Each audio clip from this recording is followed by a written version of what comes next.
À prier par la grâce de Dieu. Je commencerai par lire un verset dans la parole du Seigneur. Pour certains, c'est un rappel. Pour d'autres, ça sera peut-être une première fois de l'entendre. C'est pour que nous puissions tous nous accorder. Parce que selon la parole du Seigneur, le Seigneur nous dit que là où 2 ou 3 s'accordent pour demander quelque chose au Seigneur, le Seigneur le donne. Donc lorsque on se réunit dans un culte, c'est comme si, ce n'est même pas comme si, c'est une personne seulement qui est réunie, en réalité. Parce que nous sommes tous un, et nous sommes un avec le Seigneur. Donc c'est une seule personne qui est réunie. Je vais nous montrer un exemple dans la parole du Seigneur tel que l'Esprit de Dieu me conduit. Regardons un peu dans Actes. Après je vais revenir au verset que j'avais à cœur de lire au départ. J'espère qu'on a tous prié avant d'arriver. Parce que des fois on commence le culte comme ça, si l'Esprit me conduit à commencer à prêcher, c'est ce qui va arriver. Donc il ne faut pas être surpris en disant non, on n'a pas encore prié. Parce que des fois je peux commencer comme ça, après c'est la prédication. Donc, un soldat doit être toujours prêt. Voilà, un soldat doit toujours être prêt, nous dit le frère Franck. Donc, regardons dans Actes chapitre Actes des Apôtres. Actes des Apôtres. Prenons le chapitre 4. Actes des Apôtres, chapitre 4.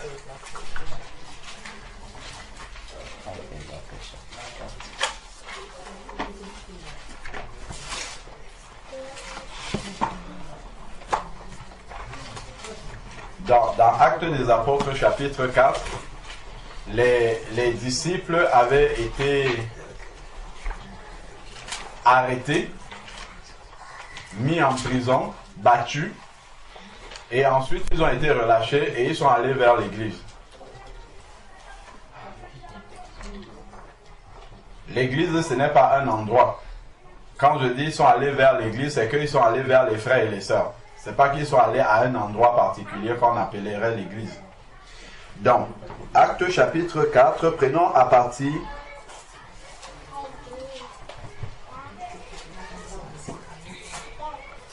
du verset 18. Actes chapitre 4, à partir du verset 18.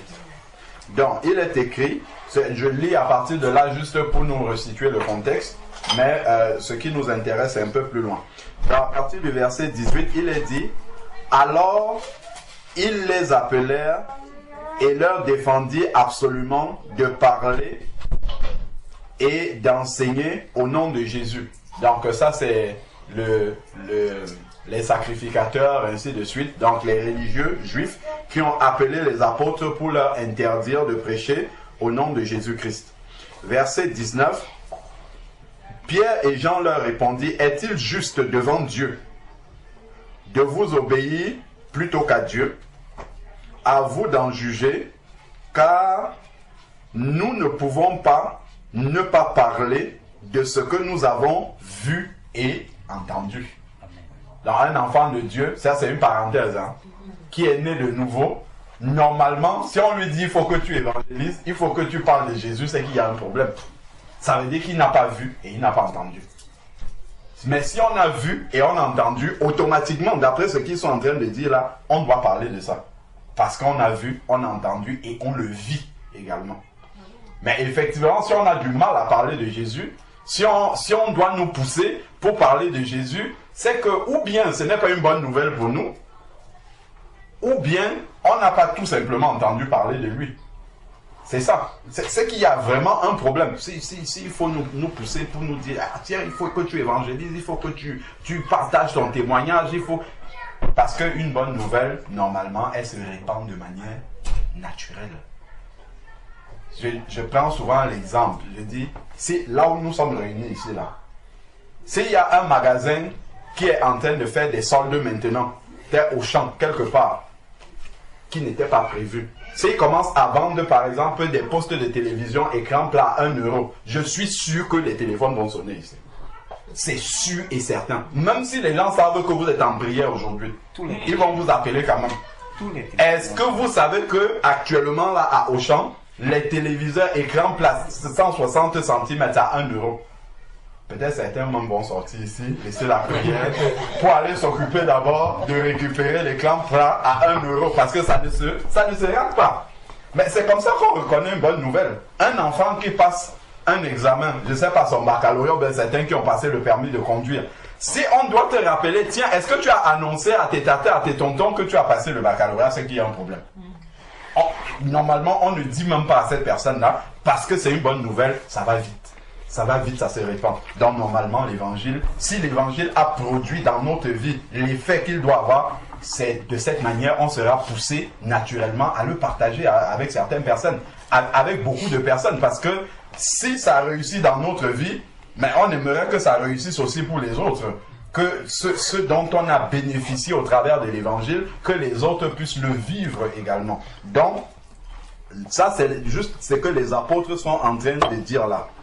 Il dit, à vous d'en juger, car nous ne pouvons pas ne pas parler de ce que nous avons vu et entendu. Donc, ça c'est déjà un sujet de prière. Si on a du mal à évangéliser, si on a du mal à parler de Jésus, il faut d'abord commencer à prier le Seigneur pour demander, Seigneur, est-ce que j'ai vraiment vu? Est-ce que j'ai vraiment entendu? Donc, personne n'a jamais vu Jésus de ses propres yeux ici, mais par contre, nous voyons ce que Jésus fait dans nos vies, normalement. Normalement, nous voyons ce qu'il fait dans nos vies. Si nous ne voyons pas ce qu'il fait dans nos vies, ça veut dire que nous sommes aveugles. Si nous sommes aveugles, ça veut dire qu'il y a un problème. Normalement, quand le Seigneur vient dans une vie, il vient faire tomber les écailles pour que nous puissions voir. Parce que Dieu agit dans la vie de tout le monde, même les païens. C'est écrit dans Matthieu chapitre 5. Il fait pleuvoir sur les bons et sur les mauvais. Mais quand on regarde par exemple, je ne sais pas, il y a beaucoup de... Enfin, je crois, les gens, la plupart de ceux qui vivent le plus longtemps, ce ne sont pas des enfants de Dieu forcément. Si vous allez voir dans le record Guinness et tout ça, ben ceux qui vivent sans et des poussières, ce ne sont pas forcément des gens qui sont convertis. Ils ont la bénédiction de la longévité alors qu'ils ne sont pas des enfants de Dieu. Mais c'est une bénédiction quand même.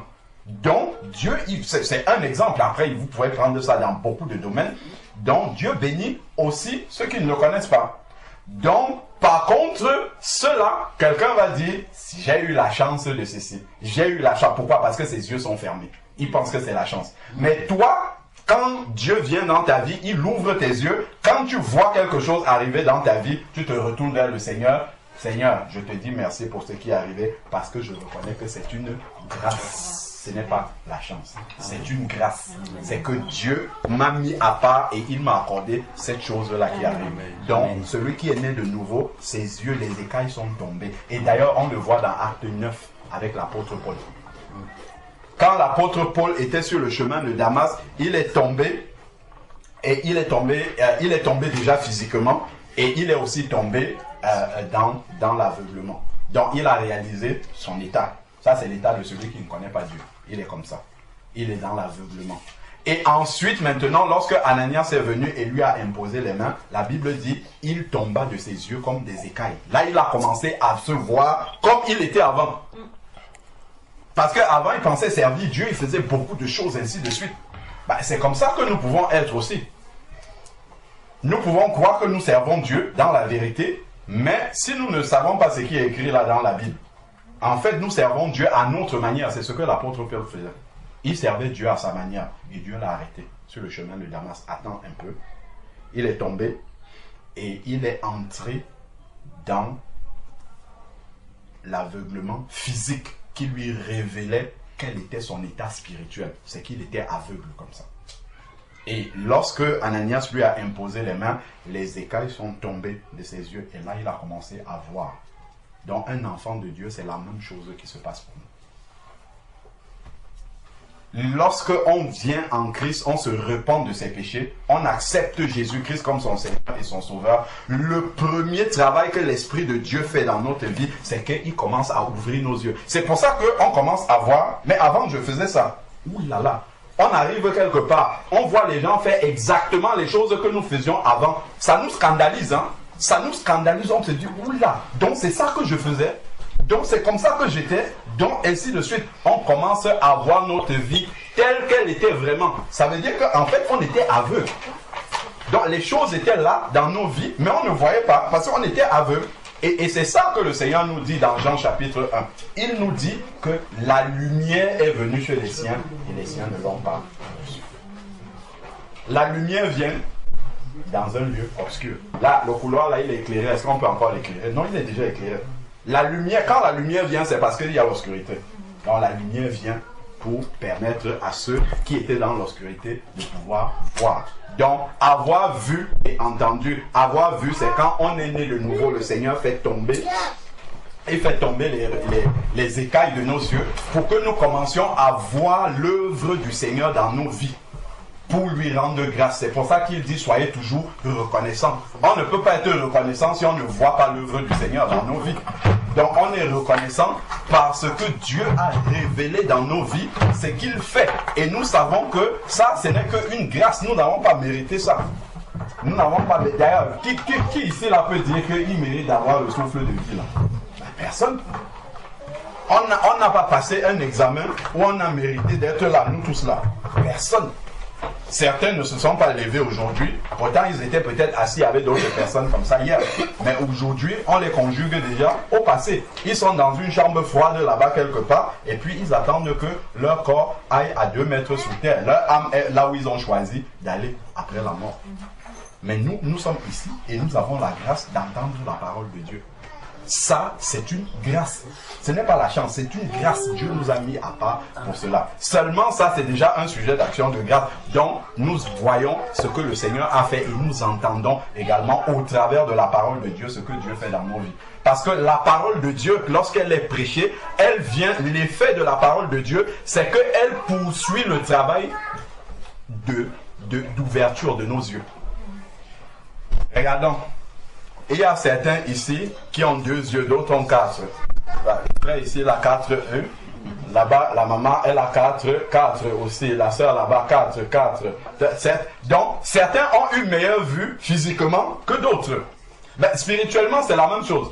Plus tu grandis dans la parole de Dieu, plus tu vois des choses que les autres ne voient pas.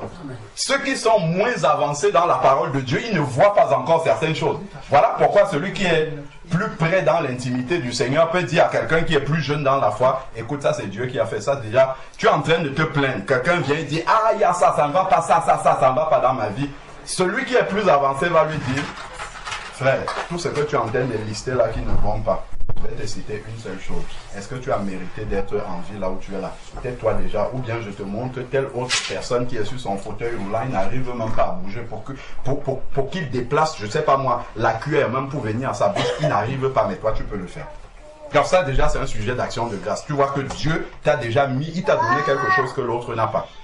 Donc ça ouvre déjà les yeux à cette personne-là un peu plus sur la grâce de Dieu dans sa vie. Donc, plus on entend la parole de Dieu, on la reçoit dans notre cœur, plus ça nous ouvre davantage. Donc, nous sommes juste en train de commenter c'est une parenthèse, hein, ce que les apôtres ont dit là. Il dit, nous ne pouvons pas ne pas parler de ce que nous avons vu. On a parlé de ce qu'on voit et nous sommes en train de voir maintenant l'effet de ce qu'on entend de la parole du Seigneur. Poursuivons. Donc, il leur fit de nouvelles menaces et les relâchèrent sans trouver le moyen de les punir à cause du peuple. Tous, en effet, glorifiaient Dieu de ce qui était arrivé.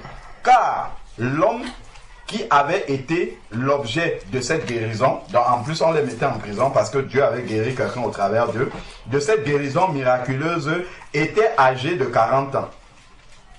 Après les avoir relâchés, ils allèrent vers les leurs. C'est ce que j'ai appelé l'église tout à l'heure. Ils sont allés vers l'église. Ils ne sont pas allés à l'église, mais ils sont allés vers l'église parce que l'église, c'est des personnes. C'est l'ensemble de ceux qui sont nés de nouveau. Donc, ils racontaient tout ce que les principaux sacrificateurs et les anciens leur avaient dit. Lorsqu'ils eurent entendu d'un commun accord, ils élevèrent leur voix et dirent. Souvenons-nous d'où nous sommes partis, pour ne pas nous perdre. Le sujet, c'est de se dire, c'est de réaliser que lorsque nous sommes réunis comme ça, en réalité, il y a un seul. Nous sommes plusieurs comme ça, mais une seule personne est réunie. C'est ça que nous sommes en train de voir de manière pratique maintenant. Déjà, une personne est réunie. Pourquoi? Parce que il y a une tête, c'est Jésus-Christ, qui est la tête de l'Église. Et ensuite, il y a le corps de Christ. Donc, c'est une seule personne au total. Donc, nous sommes un, normalement. Nous sommes une seule. C'est comme si une seule personne était réunie devant le Seigneur. Là où nous sommes là. Et ça, il ne faut pas le perdre de vue. C'est une seule personne qui est réunie. Donc, si nous nous réunissons déjà et que dans les cœurs, chacun a son intérêt, moi je viens prier mon Dieu, moi je viens... Ça, nous sommes dans un intérêt égoïste et on se sépare automatiquement du corps. Parce que nous devons toujours être un. C'est pour ça que le Seigneur dit, au lieu de considérer seulement tes propres intérêts, considère aussi ceux des autres. Donc, ce qui participe vraiment à, au bien de l'ensemble du corps. C'est dans cette disposition-là que nous devons venir prier le Seigneur. Donc, en venant à une réunion comme ça, on doit prendre... C'est pour ça que je demandais tout à l'heure, je crois que vous avez déjà tous prié. Et la prière, ce n'est pas juste de demander, Seigneur, que le culte se passe bien, que ton esprit conduise toutes choses et que tu utilises l'instrument que tu as choisi. Ça, c'est une prière où on se débarrasse. En fait, on dit, Seigneur, utilise ce que tu veux. Mais non, tu as l'esprit de Dieu aussi. Seigneur, je te prie pour que là où je vais aller là, que je sois en bénédiction à mes frères et à mes sœurs. Dépose en moi ce qui manque à mes frères et à mes sœurs pour que je puisse leur apporter ça. J'ai la foi, c'est une prière selon la volonté de Dieu. La Bible nous dit dans Jean 5 verset 14 que tout ce que nous demandons conformément à la volonté de Dieu, nous savons qu'il nous écoute. Et s'il nous écoute, nous possédons la chose. Donc si nous lui demandons, Seigneur, là où je m'en vais pour cette réunion-là, toi seul tu connais ceux qui seront réunis là. Toi même tu connais les besoins des uns et des autres. Dépose en moi quelque chose qui leur est nécessaire. Que ça soit un témoignage, que ça soit un chant, que ça soit une parole prophétique. Dépose quelque chose dont au moins une personne ici, le Seigneur va l'exaucer. Il te sera fait selon ta foi. Mais si tu penses que tu dois simplement venir t'asseoir et écouter, c'est aussi ce qui va se passer.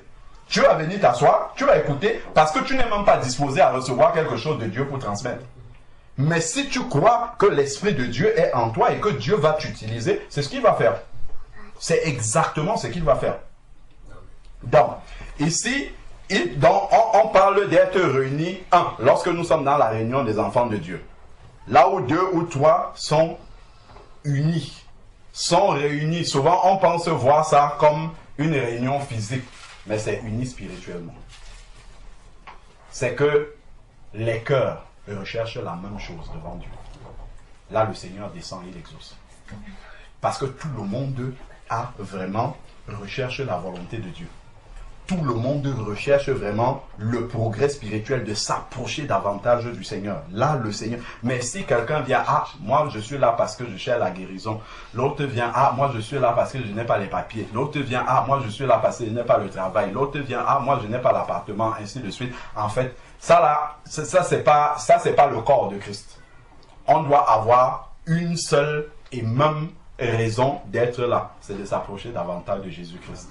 Recherchez premièrement le royaume des cieux et sa justice, et toutes choses vous seront données par-dessus.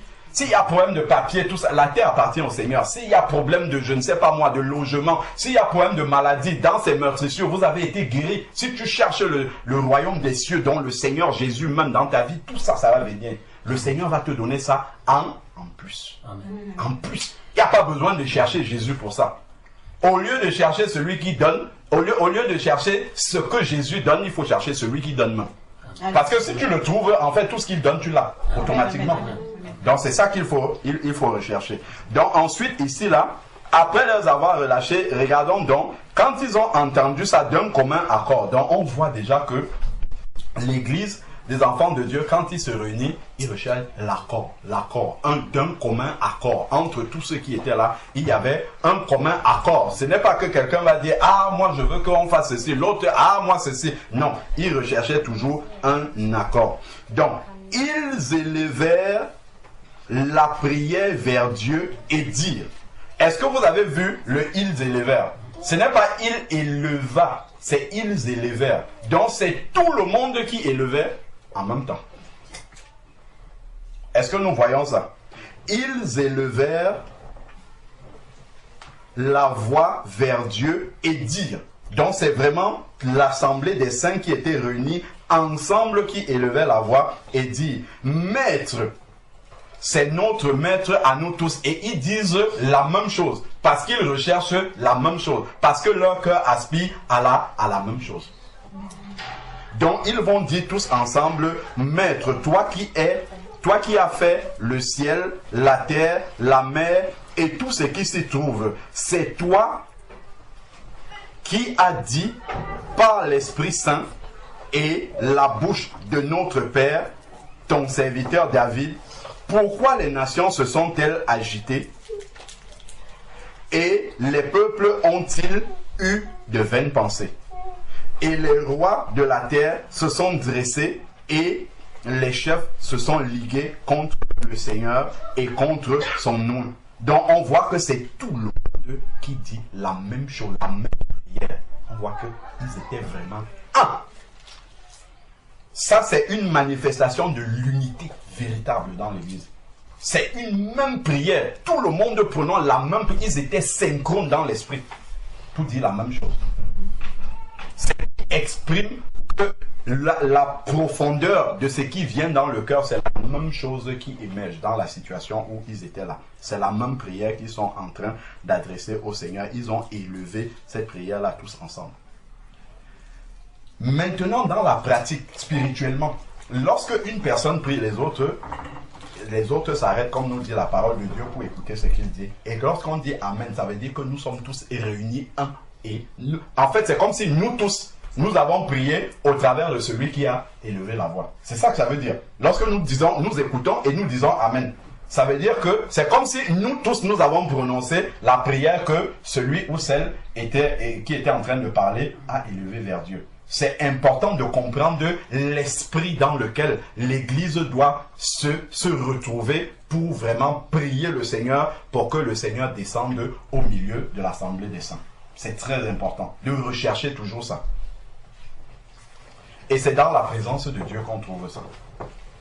C'est dans l'intimité avec le Seigneur qu'on trouve cela. Donc, car en vérité, verset 27, contre ton saint serviteur Jésus, à qui tu as donné l'onction, Hérode et Ponce Pilate se sont ligués dans cette ville avec les nations et les peuples d'Israël pour faire tout ce que ta main et ton conseil avaient déterminé d'avance. Et maintenant, Seigneur, sois attentif à leurs menaces et donne à tes serviteurs d'annoncer ta parole en assurance. Étends ta main pour qu'il se produise des guérisons, des signes et des prodiges au nom de ton saint serviteur Jésus-Christ.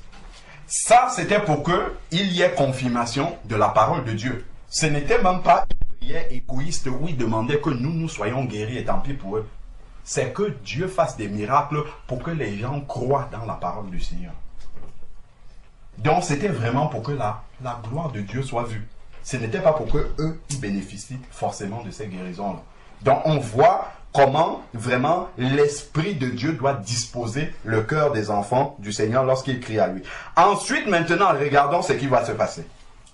Quand ils eurent prié, le lieu où ils étaient trembla. C'est là où on voit qu'il y a l'approbation de Dieu dans ce genre de prière. Parce qu'ils sont unis, ils sont un. C'est là où l'approbation du Seigneur vient. C'est là où l'exaucement de la prière vient. Voilà pourquoi le Seigneur va nous dire dans le psaume 133, verset 1, qu'il est doux et agréable pour les frères de demeurer ensemble. Ce n'est pas ensemble physiquement, c'est unis d'un même cœur dans la présence du Seigneur, car c'est là où le Seigneur dépose la bénédiction. Et il y a des prières que tu peux prier tout seul dans ta chambre pendant X années. Le jour où tu viens présenter ça à l'église, une seule parole, immédiatement, la prière est exaucée. Tu vas te dire, mais j'aime mal prier, j'aime mal expliquer au Seigneur, ainsi de suite. C'est juste parce que Dieu veut te rendre dépendant de la communion fraternelle. Que tu saches que tu n'es pas tout seul. Tu fais partie d'un corps où Dieu a distribué les dons à chacun. Et tu ne peux pas avoir tout. Donc tu as besoin de ton frère, de ta soeur qui est à côté parce que Dieu a déposé une partie en lui. Dieu a déposé une autre partie en l'autre. Et ainsi de suite. Pour que nous restons toujours dépendants les uns des autres. C'est ça le corps. Quand on regarde le corps humain comme ça, l'orteil ne peut pas dire « Ah, moi si on me coupe du corps comme ça, on me jette là-bas, moi je vais continuer à vivre. » Pas du tout. L'orteil a besoin d'être greffé au pied. Le pied lui-même a besoin d'être greffé là-bas, lui-même qui a besoin d'être greffé jusqu'au cerveau, ainsi de suite. Tout est lié ensemble. Si on enlève un membre là, c'est terminé. Le membre qu'on enlève meurt. C'est ça le corps de Christ. Si nous sommes tous chacun un membre, si on nous enlève comme ça, on déboîte un membre du corps, c'est terminé. Ce membre-là, celui qui a été déboîté, il meurt. Ça c'est sûr. Et le reste du corps, on appelle ça comment? Handicapé. Handicapé parce qu'il lui manque un membre. Donc le membre qui a été retranché là, il part avec un don de Dieu et le reste du corps devient handicapé. Il y a des choses qu'on ne peut plus faire. Je me rappelle de ma belle-sœur une fois, en allant vider une poubelle, je crois elle a mal mis, enfin en tout cas elle a mis le doigt dans la poubelle et il y avait une boîte de conserve qui était mal fermée, ça lui a tranché tout le doigt comme ça. Pas. Donc elle a été opérée de ce doigt-là. C'est le petit, le dernier là. Mais elle disait qu'à cause de ça, c'est son mari qui était obligé de l'habiller. Même de lui faire la douche. Juste le dernier petit doigt là, on peut dire, ah ben lui il sait même à quoi. Mais juste à cause de ça, elle ne pouvait, elle était obligée, elle était dépendante de son mari totalement jusqu'à ce que le doigt se remette. C'est là où on voit qu'un seul membre du corps de Christ manque. Là, la bénédiction de Dieu peut être bloquée à cause de ça. Donc chacun est responsable. Quand on vient dans un culte comme ça, il faut se dire, ce n'est pas seulement le prédicateur. Chacun est responsable de ce qui va se passer ici. Chaque membre est responsable de ce qui va se passer. Donc, autant celui qui autant celui qui est susceptible de prêcher, ou celui qui est tout, chacun doit chercher le Seigneur dans la prière de la même façon. Exactement de la même façon. Parce que Dieu peut utiliser. On peut apporter une prédication ici. Les gens entendent, d'accord, ok. L'Esprit de Dieu fait son travail. Mais une seule personne va se lever et donner un témoignage. C'est ça qui va débloquer une personne qui est là. Le témoignage. Alors qu'il y a eu toute une prédication avant. Qui n'a pas suffisamment cheminé dans le cœur de la personne. Et la personne avait besoin d'un témoignage pratique, concret. Ou même d'une action de grâce. Quelqu'un va dire, ah, moi j'ai une action de grâce. Seigneur, je veux rendre grâce au Seigneur parce qu'il a fait ça dans ma vie. Quelqu'un reste là, il dit, oula. Voilà une prière que je fais depuis longtemps au Seigneur, je ne vois pas la réponse. Donc si le Seigneur a fait ça dans la vie de ma soeur, il peut le faire aussi dans la mienne. Parce qu'il ne fait pas de différence entre ses enfants. La personne repart boostée dans sa foi. Mais si tu es assise là, tu as gardé ton témoignage pour toi. Tu as dit peut-être merci au Seigneur à la maison, alors qu'un frère, une soeur a besoin d'entendre ça, pas sur Internet, mais de quelqu'un qu'il voit comme ça devant lui. Ça fait grandir sa foi parce qu'il va se dire, mais c'est un frère, une soeur qui est comme moi dans l'assemblée. Il n'y a aucune raison que le Seigneur ne le fasse pas aussi pour moi.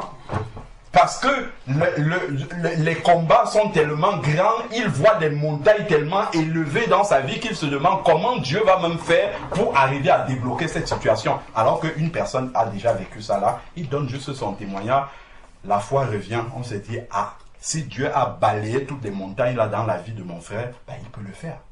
Il peut le faire aussi pour moi. Donc, le frère, la sœur qui a entendu ça est encouragé et repart vraiment fermement comment dire, dans la prière et dans l'espérance de ce que Dieu peut faire. Mais si on est venu s'asseoir et qu'on s'est tu et qu'on n'a pas exprimé la reconnaissance qui est due au Seigneur en se disant, ah bon, ce n'est qu'un petit témoignage, d'ailleurs ça peut même faire quoi. Ben, il y a d'autres qui parlent bien, ainsi de suite, laissons-leur faire, ainsi de... Alors que nous sommes un membre à part entière. Quand on ouvre la bouche pour parler là, ce n'est pas pour nous, c'est Dieu qui est en train de faire le travail au milieu de son église. Ce n'est pas par rapport à nous-mêmes, ce n'est pas parce qu'on parle bien, non. C'est le Seigneur qui a un travail à faire. Et des oreilles, des cœurs sont là, attentifs pour recevoir ce que Dieu a fait. Et quand Dieu fait des choses dans nos vies, il le fait pour qu'on le dise. Il ne fait pas pour qu'on cache ça. Il fait pour qu'on dise, pour que sa gloire vraiment soit manifestée et que ses enfants soient encouragés par ce qu'il fait dans les vies. C'est pour ça qu'il ouvre nos yeux. Quand nous allons aller vers les païens qui ont les yeux fermés, la première chose qu'on leur apporte de la parole, c'est notre témoignage, c'est ce que Dieu fait de manière concrète dans nos vies. C'est ça qui va leur toucher, qui va les toucher. Voilà, tu vis par exemple ça dans ton mariage. Moi j'ai vécu ça, je vis même la même chose, mais je n'aborde pas les choses de la même manière que toi. Moi j'ai la prière. Toi, ça ne va pas avec ta femme, mais lui, moi aussi, ça ne va pas. Mais moi, j'ai la prière. On s'accorde par rapport à la Bible. Je prie et je vois le Seigneur agir. Mais toi, la seule chose que tu peux faire, c'est de te tourner vers le juge pour lui demander de venir arranger. Enfin, en général, il n'arrange même pas. Il vient gâteau. Il sépare. Quand je dis, non, il ne vient pas pour arranger, il vient pour séparer. Donc, ce sont des exemples concrets qu'on peut donner à quelqu'un et il voit qu'il y a une différence entre celui qui sert Dieu et celui qui ne le sert pas. Parce que nous sommes confrontés aux mêmes situations de la vie, mais celui qui sert Dieu il a une force surnaturelle qui ne vient pas de lui. Il a plusieurs cordes à son arc parce que le Seigneur est avec lui dans cette démarche-là. Donc, il n'affronte pas ses combats, ses difficultés, ses épreuves tout seul. Il affronte avec le Seigneur. Et même la notion d'épreuve, de difficulté, n'est plus la même chose. Celui qui n'a pas le Seigneur, quand il est dans une difficulté, dans une épreuve, le ciel m'est tombé sur la tête. Il n'y a plus d'espérance. Alors que celui qui est dans le Seigneur, Seigneur, je bénis ton saint nom de ce que tu as permis cette épreuve-là dans ma vie. Car je sais que tu ne soumets pas les enfants de Dieu à une épreuve qui soit plus difficile que leur force. Si tu as permis ça dans ma vie, c'est que tu m'as donné déjà la force de pouvoir m'en sortir. Donc je sais que cette épreuve-là, tu ne l'as pas laissé arriver dans ma vie. Déjà, tu n'es pas surpris. Tu savais que ça devait arriver et tu m'as formé déjà pour ça. Donc Seigneur, révèle-moi simplement ce que tu attends de moi dans cette épreuve. Qu'est-ce que tu veux faire grandir dans ma vie? Qu'est-ce que tu veux briser encore dans ma vie par cette épreuve-là? Seigneur, quelle leçon je dois apprendre de cette épreuve-là? Voilà comment un enfant de Dieu aborde une épreuve. Et ça n'a pas du tout le même sens, l'épreuve pour lui, qu'un païen. Parce que l'enfant de Dieu sait que l'épreuve n'est pas là pour le détruire. L'épreuve est là pour le fortifier, pour le construire, pour éprouver sa foi, pour que sa foi soit une foi authentique dans le Seigneur. C'est pour ça que Dieu laisse arriver l'épreuve. Dieu laisse arriver l'épreuve par amour pour ses enfants. Ce n'est pas qu'il ne les aime pas. Alors que le païen, quand il voit l'épreuve arriver, étant donné qu'il n'a rien pour affronter l'épreuve, il n'a rien pour passer l'épreuve, mais évidemment, il va commencer à maudire Dieu.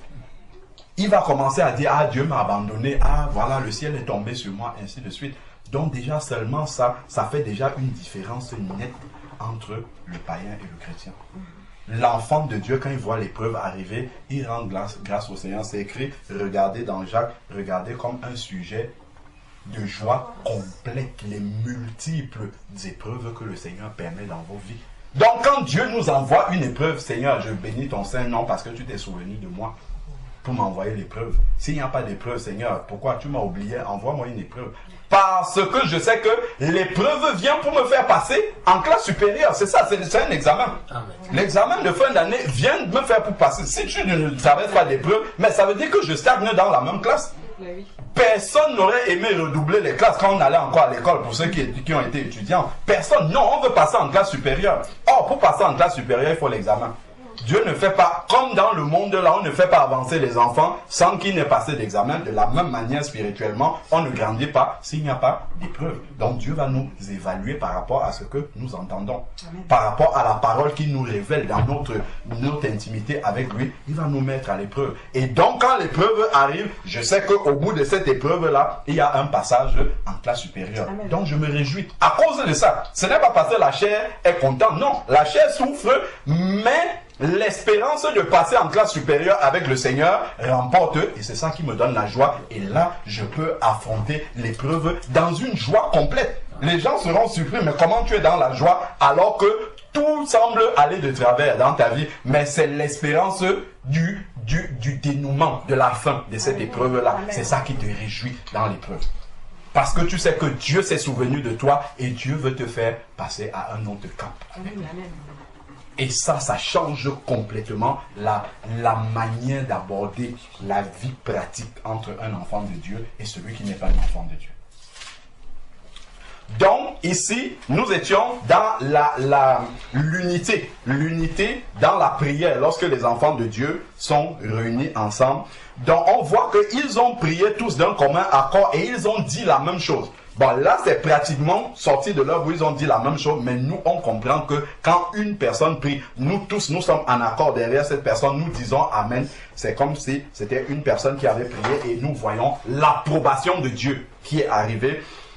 Là, quand ils eurent prié, le lieu où ils étaient assemblés trembla. C'est-à-dire que le Seigneur était là. Le Seigneur est venu valider cette prière-là. Le Seigneur est venu approuver cette prière. Le Seigneur est venu exaucer cette prière et il leur a donné un témoignage palpable, visible que l'exaucement était là. Parfois, on peut venir charger dans une réunion. On écoute la parole de Dieu, on repart comme si le poids qu'on avait sur le cœur n'a jamais existé. C'est un exaucement que Dieu vient de nous accorder. Dieu ne va pas forcément dire je t'ai exaucé. Mais on repart avec le cœur complètement léger alors que la situation est toujours là. Pourquoi? Parce que Dieu l'a déjà enlevé.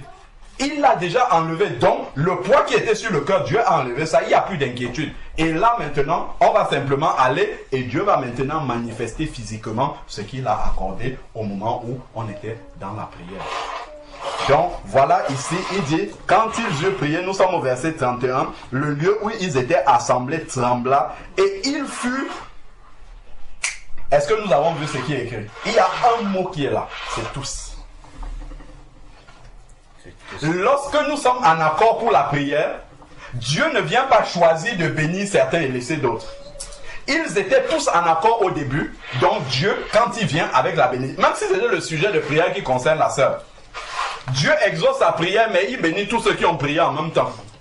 Il va ouvrir certaines portes parce que celui qui intercède pour l'autre, il s'est oublié lui-même et il a commencé à porter le fardeau du frère et de la sœur. Le Seigneur dit, lorsque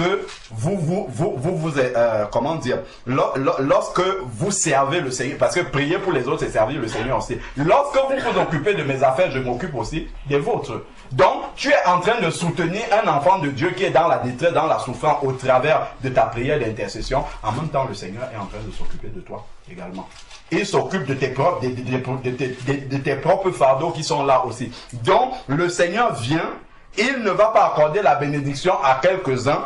Ils furent tous remplis du Saint-Esprit parce qu'ils étaient tous d'un commun accord au début.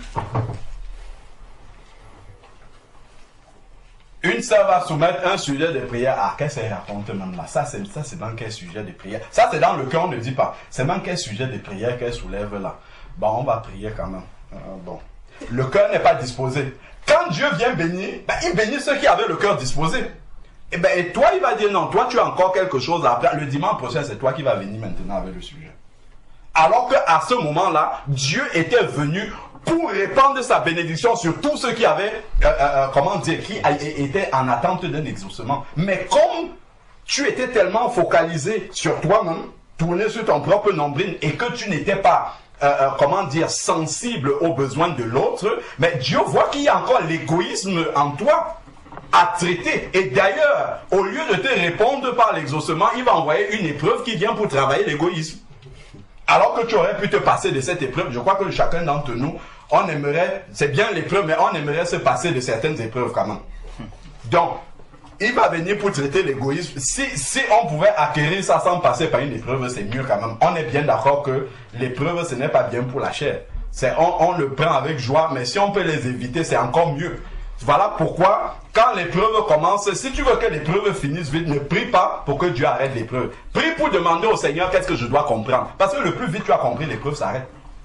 Ça s'arrête et puis il passe à autre chose. Il passe à un autre chapitre avec toi. Donc la vraie prière qui doit être faite dans l'épreuve, Seigneur, ok, tu as permis que l'épreuve arrive dans ma vie.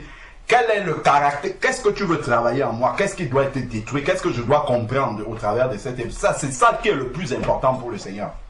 Mais si on est là, oh Seigneur, mais pourquoi je suis ton enfant, il y a ça, pourquoi? Et dire, ah mon fils, tu as encore au pourquoi. On va traiter d'abord le pourquoi. Là, l'épreuve va durer longtemps pour que tu apprennes à comprendre qu'on ne pose pas ces questions-là au Seigneur. C'est par amour. Donc, l'épreuve, regardez les enfants d'Israël. Ils sont entrés dans le désert, c'est en 40 jours qu'ils devaient traverser le désert, initialement. Mais à cause des pourquoi, l'Égypte a fait ceci, l'Égypte est montée, ils ont fait 40 ans. Un désert qu'ils devaient traverser en 40 jours. Pourquoi ils ont tourné en rond? Parce qu'ils posaient des questions. Ils ont pourtant vu Dieu à l'œuvre. Ils ont vu Dieu intervenir en Égypte, les délivrer de tant de situations. De la main de Pharaon, ils ont vu la mer écartée en deux. Quand nous on lit la Bible, on dit, oh, ils étaient vraiment incrédules. Alors que c'est la même chose que nous vivons. Nous voyons les miracles du Seigneur dans nos vies tous les jours, mais quand nous venons avec un sujet de prière, on a l'impression que c'est la première fois que Dieu entend un cas comme celui que nous apportons là. On se demande s'il pourra même faire quelque chose. Dieu a déjà entendu toutes les formes de cas. Avant même que le cas n'arrive, Dieu sait déjà que ce cas-là va se poser. Donc au lieu de regarder à ce que Dieu a déjà fait dans nos vies, c'est ça qui va fortifier notre prière.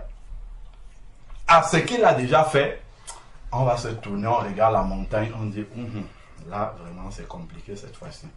Je ne sais même pas. Et là, voilà comment on commence à chercher les plans B. Les plans B, Dieu a dit qu'il faut être sage quand même. Dans la sagesse, là, au lieu d'aller dans l'obéissance, la sagesse, c'est que je vais aller chercher les solutions des hommes, au lieu de chercher la solution de Dieu. Au lieu de demeurer au pied du Seigneur jusqu'à ce que lui-même y réponde.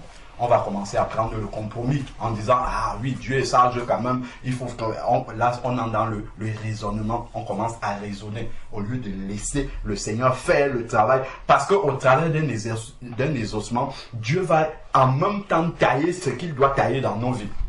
Et si le travail n'est pas fait comme ça doit être fait, il y aura peut-être les ossements, mais une épreuve va suivre ça. Parce que Dieu veut faire, il nous aime tellement qu'il ne peut pas nous laisser sans faire le travail. Il va nous émonder. Il doit enlever ce qui est du monde en nous, dans le cœur. Donc Dieu va travailler. C'est au travers de ces situations-là, ces épreuves, c'est là où l'épreuve, c'est là où le cœur va se révéler. Ça, on le voit avec les Israélites. C'est parce qu'ils étaient dans le désert, il n'y avait pas à manger, il n'y avait pas à boire, il n'y avait pas la pluie, il n'y avait rien. Il n'y avait que le sable devant eux et le ciel. Là, ce qu'ils avaient réellement dans le cœur, ça a commencé à sortir. Quand on était en Égypte, il y avait les concombres là-bas, on mangeait bien. Ici, là, tu es venu nous faire mourir dans un désert. Donc, ils ont commencé à révéler ce qui était dans le cœur. Dieu dit, c'est ça que vous avez dans votre cœur. Attendez, alors, on va traiter ça. Ils n'étaient pas en train de voir que, mais ça fait... Depuis que nous sommes sortis d'Égypte là, on a toujours les mêmes habits, on a les mêmes chaussures, les chaussures ne s'usent jamais, les vêtements ne s'usent jamais, on a de l'eau, Non. Même quand Dieu commence à donner à manger, tous les jours la même chose, la manne. Voilà. Ces histoires-là, c'est pas écrit comme un roman, hein. Ça révèle exactement le cœur de l'être humain. Et nous avons le même cœur que ces personnes-là. Si on étudie nos vies telles que Dieu agit, nous avons exactement le même cœur que ces personnes-là. Nous réagissons exactement de la même manière que. Lorsque je suis devant l'épreuve, j'oublie que le Dieu puissant m'a déjà sorti dans des épreuves peut-être plus compliquées que celle-là. Mes yeux sont seulement focalisés là, comment ça va faire pour finir.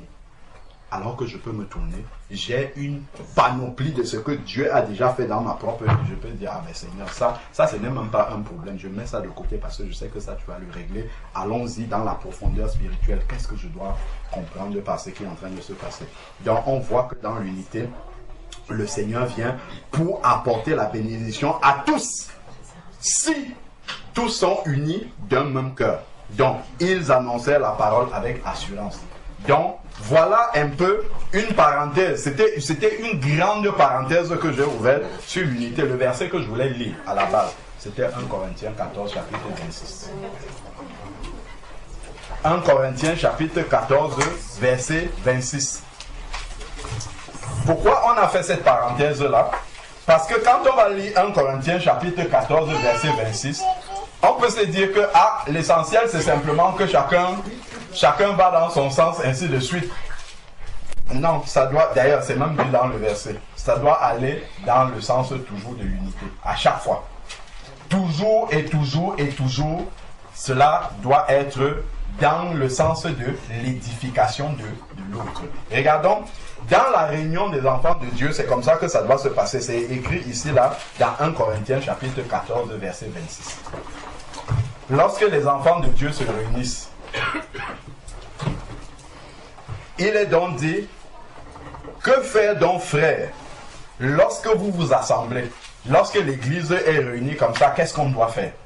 Le Seigneur a donné des instructions sur la manière dont le culte qu'on lui rend, le culte qui doit lui être agréable. C'est comme ça que ça doit se passer. Mais nous constatons, et d'ailleurs quand on va lire, que dans beaucoup de milieux, on s'assemble, mais on ne recherche pas qu'est-ce qui va réjouir le cœur de Dieu, mais on recherche ce qui va nous réjouir nous. À la sortie, on va dire, ah, c'était merveilleux aujourd'hui, tel a bien prêché. Ce n'est pas ça que Dieu veut faire. Ce qu'il dit ici, là, on doit rechercher, est-ce que le cœur de Dieu a été réjoui par ce moment-là? Rechercher la gloire de Dieu et non la satisfaction de notre chair, de notre cœur, de notre espérance, ce qu'on attendait. Non. On ne doit pas s'approcher de Dieu par intérêt. Parce que le plus grand intérêt qu'on aurait pu avoir est déjà résolu, c'est le salut. D'ailleurs, il n'y a plus aucun intérêt en fait. Le plus grand intérêt est déjà résolu. C'est que nous sommes sauvés en Jésus-Christ. Pour ceux qui sont repentis de leurs péchés et qui sont nés de nouveau en Jésus-Christ. C'est le plus grand trésor que nous puissions avoir. Tout ce que Dieu nous donne, c'est par-dessus ça. C'est au-dessus. C'est des choses d'ailleurs pour la plupart qui vont rester ici sur la terre, qu'on ne pourra pas emporter. La plus grande chose qu'on emporte, c'est ce salut-là. C'est de savoir qu'on ne viendra plus en jugement devant le Seigneur. Parce que nous sommes passés de la mort à la vie. Il n'y a pas de plus grand trésor que nous puissions avoir sur cette terre que celui-là. Donc que demander encore au Seigneur? Comment s'attrister encore devant le Seigneur pour quelques situations qu'il y a sur la terre? Si nous avons déjà le plus important. Mais nous allons aller envier celui qui n'a pas l'essentiel, mais qui a beaucoup de choses et qui tape à l'œil. Il a un grand immeuble dans tel pays, il a tel nombre de maisons qu'il a mis en location, il a plein d'argent qui arrive à la fin du mois. Le jour où il est couché à l'hôpital là-bas, aucun immeuble ne va venir pour le lever du lit. Son compte en banque ne va pas venir pour aller faire les courses ou bien pour venir causer avec lui. Non, pas du tout. C'est ceux avec qui tu es en accord, c'est eux qui vont venir rester à côté de toi. C'est ceux à qui tu as manifesté de l'amour. C'est ceux qui ont le sens de l'intérêt pour une âme, pour une créature de Dieu. C'est eux qui vont venir rester à côté de toi. Et ça, c'est la réalité. C'est tout ça qui, comment dire, lorsque les écailles tombent au moment où on se convertit, c'est là où on comprend tout ça. Nos yeux s'ouvrent sur la réalité de la vie. On commence à la comprendre exactement comme elle est. Telle que, parce que la Bible nous dit dans 1 Jean chapitre 5 verset 19 que le monde est sous la domination du diable, du malin, dont le diable aveugle les gens en nous promettant un bonheur éphémère qui n'est pas profond du tout. Un bonheur qui tient sur peu de choses. Sortons dans la rue, causons avec les gens qui sont ce que le monde appelle SDF, qui sont là sans domicile fixe. Vous allez vous rendre compte que plusieurs d'entre eux, nous on avait rencontré avec frère Georges, on avait rencontré à l'aéroport de Roissy quand on allait au Sénégal. Orly, pardon, merci beaucoup. Orly, on avait parlé avec une dame cette nuit-là. Mais la dame nous racontait, c'était une grande secrétaire de direction. La dame dort à Orly, elle n'a pas de lieu où dormir. Elle dormait là, comme ça, là. sur les papiers, les cartons là, comme ça. C'est une dame qui avait une bonne situation. Qui par un concours de... Je ne sais pas comment ça s'est passé dans sa vie. Elle s'est retrouvée dans cette situation-là. Voilà comment quelqu'un peut faire reposer l'espérance de sa vie sur quelque chose qui n'est pas solide. Quelqu'un va faire reposer ça sur son mariage. L'autre va faire reposer lorsque la femme t'abandonne. Tu perds les pédales. Un divorce simplement peut te mettre dans une situation financière où tu es tellement endetté, où tu perds les pédales complètement parce que ton espérance c'était sur ton foyer. Donc, la chose qui te maintenait a été détruite, terminée, il n'y a plus d'équilibre. Il faut bâtir sur le rocher inébranlable, c'est Jésus-Christ. C'est la seule valeur sûre. L'autre, parce qu'il voit qu'il est tellement fort, il peut travailler, il peut faire tout type de travail, il peut avoir 5 boulots et ramener plein d'argent à la maison. Dieu te cloue au lit, terminé, tu fais un accident de circulation, te pousse sur le fauteuil roulant, c'est terminé, tu ne produis plus rien. La manière, le regard même que la société aura sur toi te renvoie à... Certains vont même aller jusqu'au suicide. Parce qu'ils se rendent compte que je ne sers plus à rien. Ce sur quoi je comptais, c'est terminé, je ne l'ai plus. La force du travail, c'est fini. Je n'ai plus ça. Les écailles tombent, il faut voir les choses telles que le Seigneur les voit. Il faut bâtir sur ce qui est solide, sur ce qui ne dépend pas des circonstances. Amen. Ça, c'est la foi en Jésus-Christ. Sur ce qui ne dépend pas, est-ce que mon salaire a fait ceci? Non, c'est Jésus-Christ. D'autres vont bâtir sur le travail. Ils vont passer des heures pour avoir une belle carrière comme ça. Après, à la fin, on te dit, bon, la société va fermer. On vous remercie pour les 15 ans que vous avez passé. Tu te retrouves au chômage. Tu restes comme ça. Je ne suis plus rien. Parce que tout ce que tu étais, c'était par rapport au titre qu'on t'a donné au travail. Les yeux sont fermés là-dessus. Je dis, discutons avec les gens là, quelques concours de circonstances comme ça, quelqu'un qui était ici, boum, il tombe comme ça, il dégringole complètement, il se retrouve dans la rue. C'est là où on se rend compte que le diable aveugle énormément. Le diable est vraiment il est vraiment le prince de ce monde, comme la parole de Dieu le dit. Et les gens ont les yeux fermés là-dessus. Et il ne faut pas qu'il en soit de même pour les enfants du Seigneur. Parce que nous-mêmes immergés dans ce monde-là, parfois on commence ma sécurité, c'est la sécurité sociale. La sécurité sociale est endettée, il faut que tu mettes ta foi à l'épreuve pour prier, pour être guéri. Le médecin ne peut plus te recevoir. Ou bien si tu veux aller voir le médecin, il faut que tu prennes la puce électronique, la marque de la bête. Comment tu fais? Il faut que tu aies la foi. Donc, nous voyons que il faut bâtir sur une valeur sûre. Revenons sur le texte. 1 Corinthiens chapitre 14 verset 26. Il a dit, que faire donc frères, lorsque vous vous assemblez dont le Seigneur a donné les instructions. Chacun, on n'a pas dit certains ont-ils, on dit chacun. Ça veut dire que Dieu est susceptible de communiquer tout ce qui va suivre à n'importe lequel parmi nous. Chacun. Sans exception. On n'a pas dit celui qui est né de nouveau depuis 30 ans ou celui qui est né de... Non, c'est chacun. Donc tous ceux qui sont réunis dans la réunion des saints sont concernés par ce verset. Pourquoi? Ce n'est pas eux qui vont faire. C'est l'Esprit de Dieu en nous. C'est lui qui va donner tout ce qui va arriver là. La seule chose que nous avons à faire, c'est d'exprimer la foi dans ce que l'Esprit de Dieu va donner et laisser sortir ce que le Seigneur aura déposé en nous. Et ça vient de la communion personnelle que chacun a avec Dieu. Ce que Dieu nous donne dans l'intimité, c'est ce que nous venons déposer maintenant au milieu pour que chacun puisse en bénéficier. Donc, que faire donc? On a dit chacun. Chacun a-t-il un cantique? Ça veut dire que n'importe lequel des enfants de Dieu est susceptible d'entonner un cantique. Pas forcément un cantique qu'il a déjà étudié. Pas forcément un cantique qu'il sait, parce que l'Esprit de Dieu en lui peut produire un cantique à l'instant. Amen, amen. C'est juste une question de foi. C'est une question de foi. Si on limite Dieu, on dit, moi le cantique là je ne le connais même pas, ou bien je ne vois pas comment. Là on limite directement l'Esprit de Dieu. Donc, il faut déjà avoir la foi que c'est l'Esprit de Dieu qui fait ça, ce n'est pas nous-mêmes. C'est l'Esprit de Dieu qui le fait. avoir une instruction. N'importe lequel parmi nous qui a l'Esprit de Dieu peut avoir une instruction à donner à l'Église du Seigneur. L'expérience personnelle d'une maman ici là peut aider toutes les jeunes filles qui sont là. Une instruction, une révélation. Dieu peut donner une révélation et il y a un problème qui bloque quelqu'un ici là depuis. Quelqu'un se lève. Le Seigneur dit ceci. Une révélation, ça peut arriver par n'importe lequel parmi nous ici. Une langue, une interprétation. Voilà maintenant ce que le Seigneur dit. Tout cela peut s'exprimer, mais avec une même et unique motivation, c'est pour l'édification de tous. Donc ça arrive par amour pour mes frères et mes sœurs. C'est ça qui doit être la motivation.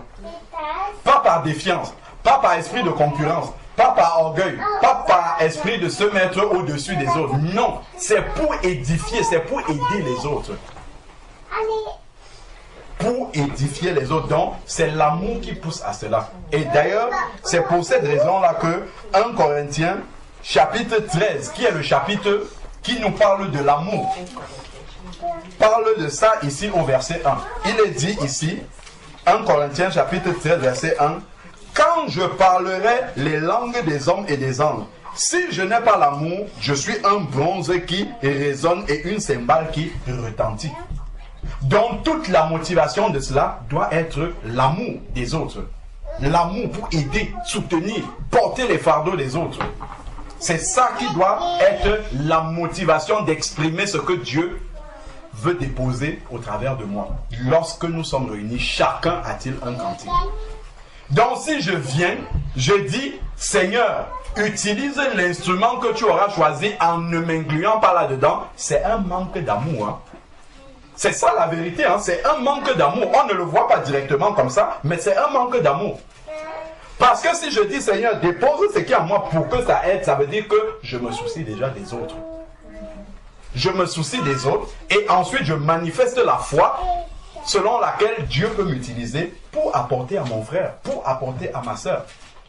Tout n'est pas toujours dans la prédication, tout n'est pas toujours dans un cantique, tout n'est pas toujours dans un témoignage. Dieu peut donner même une prière. Juste ta prière peut relever quelqu'un qui est là, qui est abattu, qui est découragé. Pourquoi? Parce que j'avais une bonne disposition de cœur. Donc Dieu recherche simplement des vases bien disposés pour apporter, parce que lui connaît les besoins. Il recherche juste des vases bien disposés pour amener ce qu'il a amené au milieu de son église. Donc si les vases sont mal disposés, nous bloquons le travail du Seigneur. Donc le robinet laisse passer pour aller ailleurs. Il ne retient pas. Donc nous ne devons pas retenir les grâces du Seigneur pour nous. Mais nous devons laisser couler les grâces du Seigneur au travers de nous pour aller vers d'autres. Pas que lorsque la grâce arrive, je ferme le robinet, ça s'arrête chez moi. Non. Je dois laisser le robinet ouvert, ça coule. Ça me bénit en même temps, mais ça coule, ça passe, ça part à d'autres personnes. Si le cœur est disposé comme ça, mais Dieu va nous remplir. Tant que vous ouvrez le robinet, sauf si on a fermé le compteur, si vous ouvrez, ça va toujours couler sans s'arrêter. Parce que le robinet est toujours chargé. Il est toujours, c'est comme ça avec le Seigneur. Si on laisse le robinet ouvert, on ne va jamais manquer de quoi apporter pour bénir nos frères et nos sœurs. Jamais ça ne va manquer. Le Seigneur va toujours nous remplir. Toujours, toujours. Parce que nous voulons, nous sommes disposés pour apporter à d'autres et Dieu veut bénir son peuple. Donc, ici, je suis une cymbale qui retentit. Donc après, il va parler de l'amour. Donc on voit que dans 1 Corinthiens chapitre 12, il a commencé à parler des dons spirituels.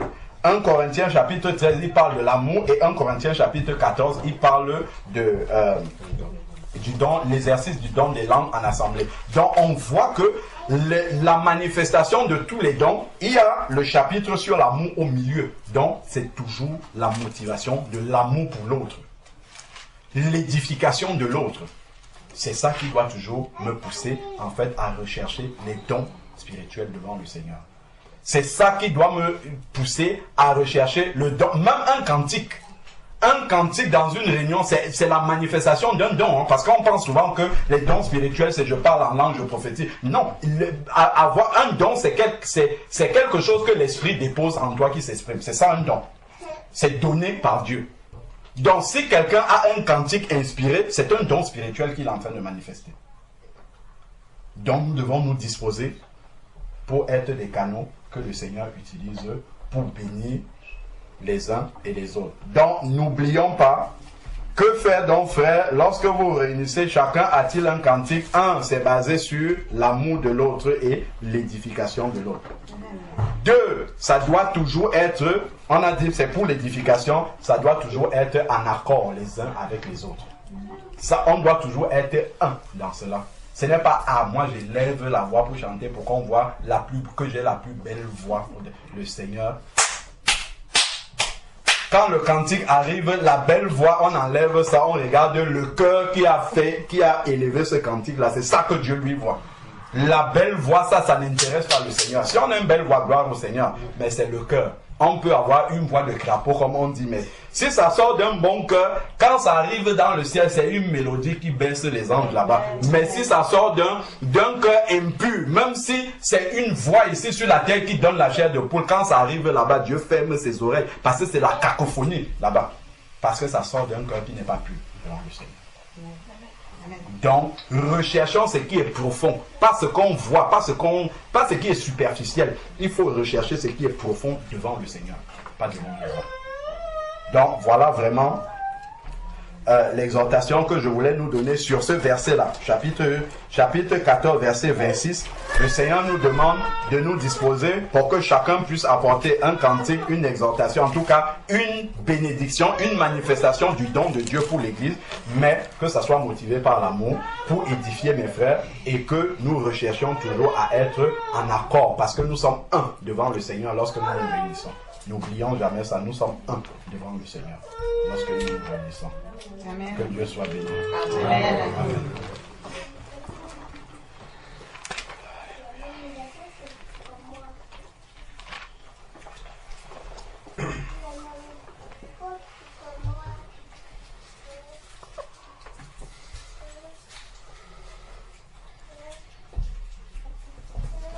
Je vais apporter un témoignage.